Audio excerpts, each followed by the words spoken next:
वैसे तो इंसान का जानवर से प्यार करना कोई नई बात नहीं है। युगों से इंसान पशुओं से प्यार करता रहा है। दुनिया में कई सारे लोग हैं जो जानवरों से बेहद प्यार करते हैं। कुछ लोग ऐसे भी हैं जो जानवरों से ऐसे प्यार करते हैं जैसे उनके परिवार का ही सदस्य हो।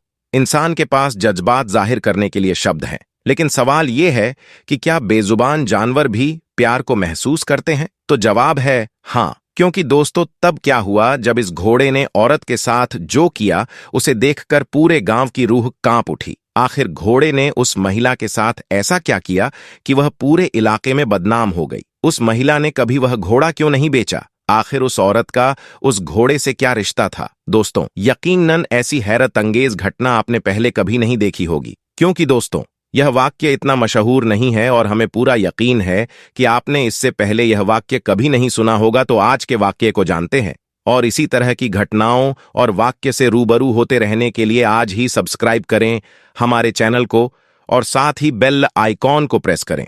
तो प्यारे दोस्तों, ये कहानी उस जमाने की है जब हमारा देश आजाद भी नहीं हुआ था और छोटे छोटे रियासतों में हमारा देश बंटा हुआ था। उस जमाने में कश्मीर की वादियों में बसी एक रियासत में एक बहुत ही खूबसूरत लड़की रहा करती थी। एक तो लड़की अपनी खूबसूरती के वजह से पूरे इलाके में चर्चा में बनी रहती थी और साथ इस लड़की के पास एक बहुत ही आल्हा नस्ल का घोड़ा था, और जो उस लड़की की तरह अपनी खूबसूरती के लिए पूरे इलाके में मशहूर था। कई लोगों ने घोड़े को खरीदने की कोशिश भी की, लेकिन लड़की ने कभी भी उस घोड़े को नहीं बेचा। इधर जिस रियासत में लड़की रहती थी, उसी रियासत का बादशाह घोड़े का बहुत शौकीन था और उसके राजमहल में एक से बढ़कर एक घोड़े मौजूद थे। और बादशाह अक्सर अपने पसंदीदा घोड़े पर सवार होकर सैर सपाटे के लिए जाया करता था।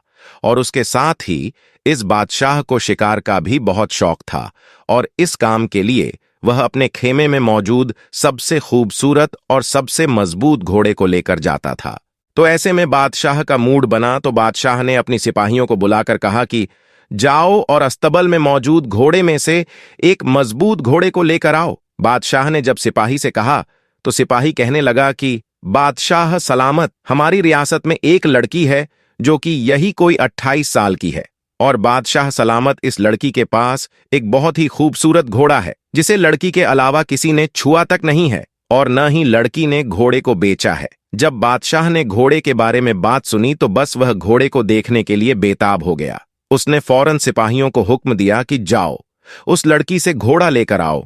सिपाही उस लड़की के पास गए और कहा कि बादशाह सलामत ने आपका घोड़ा मंगवाया है, लेकिन उस लड़की ने साफ इनकार कर दिया। और जब यह खबर बादशाह के पास पहुंची तो बादशाह को बेहद गुस्सा आया कि हमें मना करने वाला आखिर यह कौन है। लेकिन दोस्तों, यह बादशाह बहुत अच्छा था। उसने अपने गुस्से को काबू किया और अपने सिपाहियों को हुक्म दिया कि उस लड़की को बाइज्जत उसके घोड़े के साथ हमारे दरबार में लेकर आओ। जब सिपाहियों ने उस लड़की से जाकर कहा कि बादशाह ने आपको आपके घोड़े के साथ बुलवाया है, तो ऐसे में लड़की मान गई और लड़की दरबार में अपने घोड़े के साथ पहुंच गए। लेकिन लड़की ने ये बात पहले से ही ठान ली थी कि चाहे कुछ भी क्यों ना हो जाए, लेकिन मैं अपना घोड़ा किसी भी हालत में बादशाह को नहीं दूंगी। और बादशाह ने जैसे ही घोड़े को देखा तो वह उसका दीवाना हो गया और वह उसकी मुंह मांगी कीमत देने के लिए भी तैयार हो गया। लेकिन लड़की ने कहा कि अगर आप अपनी पूरी रियासत भी मुझे देंगे तो भी इस घोड़े की कीमत के मुकाबले नहीं हो सकती है।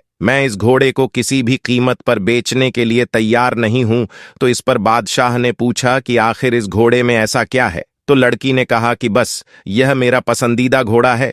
लड़की ने कहा, हाँ, आप चाहे तो इस घोड़े की सवारी कर सकते हैं। बादशाह ने सोचा कि चलो एक बार ही सही घोड़े की सवारी ही कर लेता हूं। तो फिर बादशाह ने जब उस घोड़े की सवारी की तो वह उसकी दौड़ और फुर्ती का दीवाना हो गया और वह लड़की को मुंह मांगी कीमत देने के लिए फिर से तैयार हो गया। लेकिन लड़की फिर भी इस बार न मानी और उसका जवाब ना ही था। तो बादशाह ने कहा कि ठीक है, तुम्हारी मर्जी, मत बेचो। लेकिन बादशाह कहने लगा, अच्छा तो तुम आज शिकार के लिए अपना घोड़ा हमें दे सकती हो। तो लड़की सोच में पड़ गई। फिर उसने सोचा, चलो मैं घोड़ा ही दे देता हूं। लेकिन लड़की ने कहा कि मेरी एक शर्त है, जब आप गांव में सही सलामत वापस आएंगे तो इस घोड़े को रियासत के शाही होने का हुक्म देंगे। लड़की की बात सुनकर बादशाह भी तैयार हो गया और अब वो उस घोड़े के ऊपर शिकार के लिए बिल्कुल तैयार था।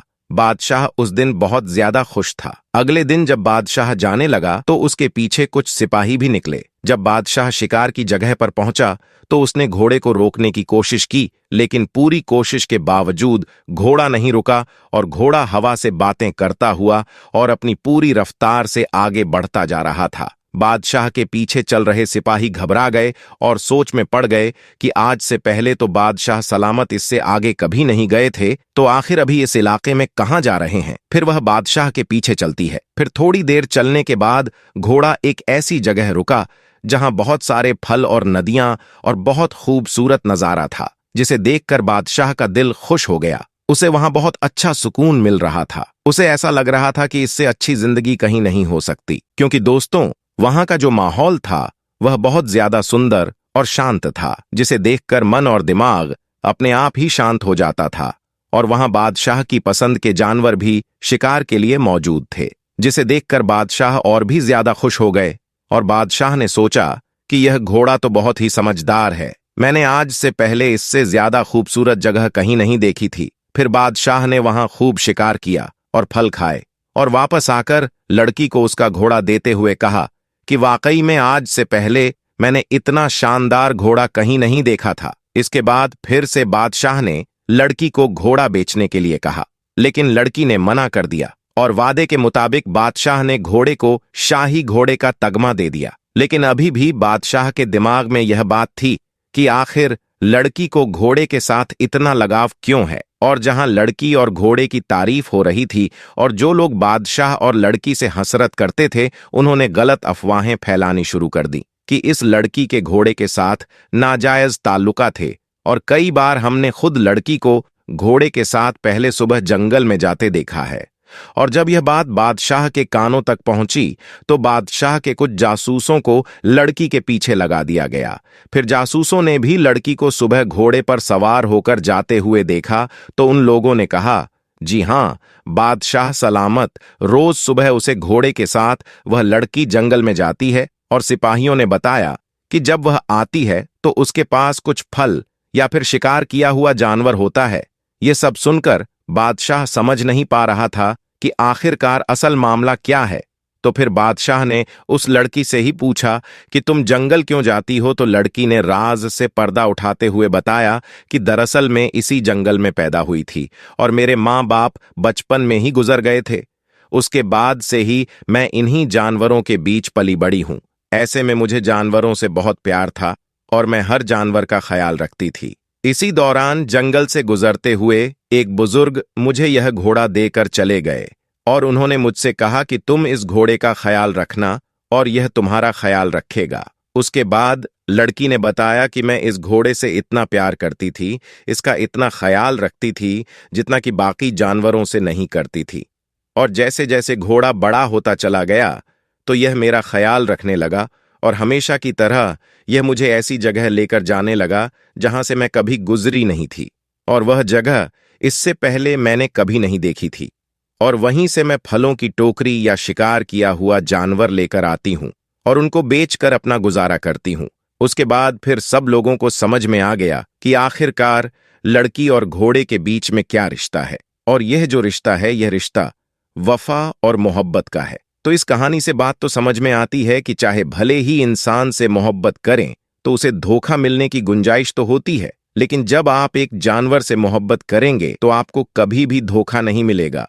दोस्तों, अधिकांश लोग जानवरों से प्यार करते हैं और अपने पालतू जानवरों के साथ परिवार के मूल्यवान सदस्यों की तरह व्यवहार करते हैं। पालतू जानवर साहचर्य प्रदान करते हैं, हमारे जीवन में खुशी लाते हैं, हमें स्नेह देते हैं और हम उनके साथ अपना घर, अपना भोजन और अपना जीवन साझा करते हैं और उनकी भलाई और खुशी सुनिश्चित करने के लिए हर संभव प्रयास करते हैं। केवल मनुष्य ही अन्य प्रजातियों के सदस्यों के साथ इतनी निकटता से जुड़ सकते हैं और जानवरों को अपने परिवार का हिस्सा बना सकते हैं। हम बिल्लियों और कुत्तों को मानव नाम देते हैं, उन्हें छुट्टियों के लिए तैयार करते हैं, उनसे ऐसे बात करते हैं जैसे वे इंसान हों। चलिए दोस्तों, आपको एक और वाक्य के बारे बताता हूं। इस वाक्य को सुनकर आप हैरान हो जाएंगे और सोच में पड़ जाएंगे कि आखिर यह कैसे हो सकता है। हजरत उस्मान गनी रजी अल्लाह ताला अन्हु का दौरा खिलाफत है। आप रजी अल्लाह ताला अन्हु अपने कमरे में बैठे हुए हैं। एक बंदा आपके कमरे में आता है और आकर कहता है कि ए अमीनुल मोमिनीन हजरत उस्मान रजी अल्लाह ताला अन्हा, एक बहुत बड़ा हादसा हो गया है। हजरत उस्मान रजी अल्लाह ताला अन्हु ने पूछा, क्या हादसा हो गया है? तो वह शख्स कहता है कि ए अमीनुल मोमिनीन, मैंने शादी की थी एक औरत से और आज उस औरत की शादी को 6 महीने मुकम्मल हो गए हैं और मेरी बीवी ने एक बच्चे को जन्म दे दिया है।